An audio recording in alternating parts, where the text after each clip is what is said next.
Hello, my name's Sue and I work at Hobbycraft in Carlisle. Today we're going to look at doing stocking stitch in knitting. So what I'm using today is a double knit yarn and some 4mm knitting needles. Basically there's two stitches in knitting, a knit stitch and a purl stitch. All of the stitches are made up of these two stitches. So for example, if you knit every row, it then becomes garter stitch. If you knit a row and purl a row, knit a row, purl a row, it becomes stocking stitch. If you knit a stitch, purl a stitch, knit a stitch, purl a stitch, that becomes rib stitch. So we're going to do stocking stitch, which is a knit row, purl row. So we're going to start with a knit row. And for a knit row, you pop your left hand needle up through the stitch to the back, take your yarn round the back of that same needle in between the pins, drop the pin down and slide your stitch off.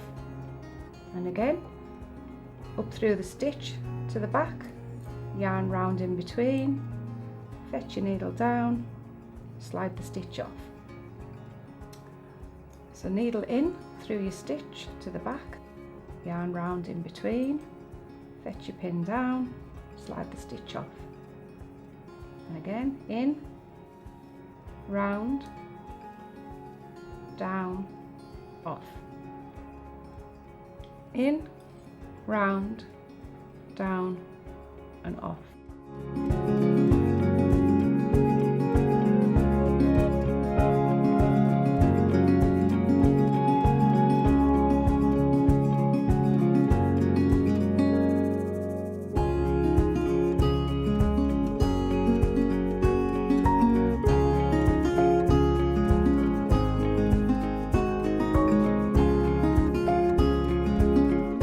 So that was a knit stitch. Now we're going to move on to a purl stitch. So your purl stitch, we're going to take the needle in slightly differently this time.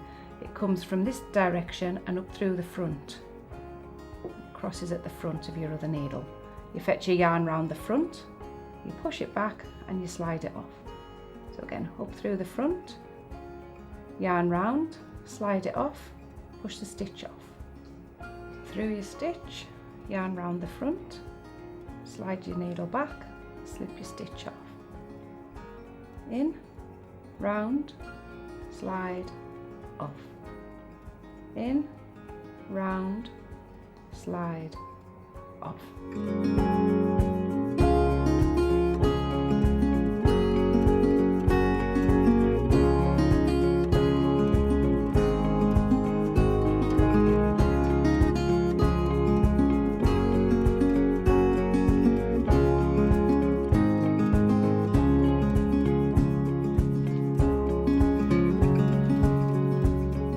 Using the knit and purl stitches gives you a definite front and back to your work. So this is the front side of your work on a stocking stitch. What you're seeing is the knit side there, and this is the back side of a stocking stitch, which is the purl side. So that's how you do stocking stitch. So remember, it's one row knit, one row purl, one row knit, one row purl. For any more information on the products we've used today, visit our website or pop into one of the Hobbycraft stores to talk to a colleague.